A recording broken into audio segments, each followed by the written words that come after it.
যুক্তরাষ্ট্রের মিশিগান রাজ্যের Hamtramck city councilman Mohammad Hasan এবার নির্বাচনী জালিয়াতের মামলায় বিচারের মুখোমুখি হচ্ছেন। 2023 সালের অ্যাবসেন্টি ব্যালটে একজন নারীর ভোট জাল করার অভিযোগে হাসানের বিরুদ্ধে মামলা এখন মূল বিচারে যাচ্ছে।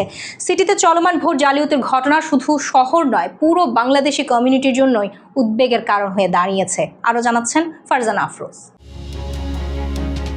হ্যামট্রামিকের 31তম ডিস্ট্রিক্ট কোর্টে বিচারক গত বৃহস্পতিবার 2023 সালে কাউন্সিলম্যান মোহাম্মদ হাসান অ্যাবসেন্টি ব্যালটের ভোট জাল করেছিলেন বলে যথেষ্ট প্রমাণ রয়েছে বলে জানিয়েছেন।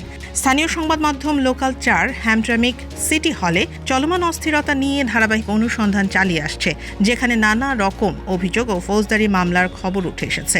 বৃহস্পতিবার মামলার ঘনিষ্ঠ একটি সূত্র জানিয়েছে, প্রসিকিউটরদের অভিযোগ জেরিন সুলতানা নামে এক নারীর অ্যাবসেন্টি ব্যালট জমা দেন মোহাম্মদ হাসান।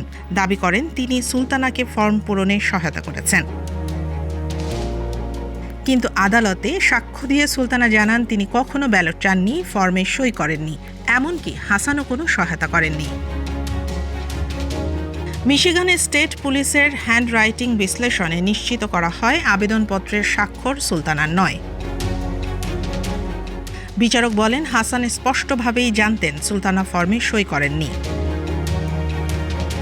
মোহাম্মদ হাসানের বিরুদ্ধে নির্বাচনী জালিয়াতি, স্বাক্ষর জাল করা এবং ব্যালট আবেদনপত্রে মিথ্যা তথ্য দেয়া এই 3টি অভিযোগ আনা হয়েছে। দোষ প্রমাণিত হলে হাসানের বিরুদ্ধে একাধিক ফৌজদারি অভিযোগে কারাদণ্ডের সম্ভাবনা রয়েছে। Farzana Afroz, Bangla one news, Michigan.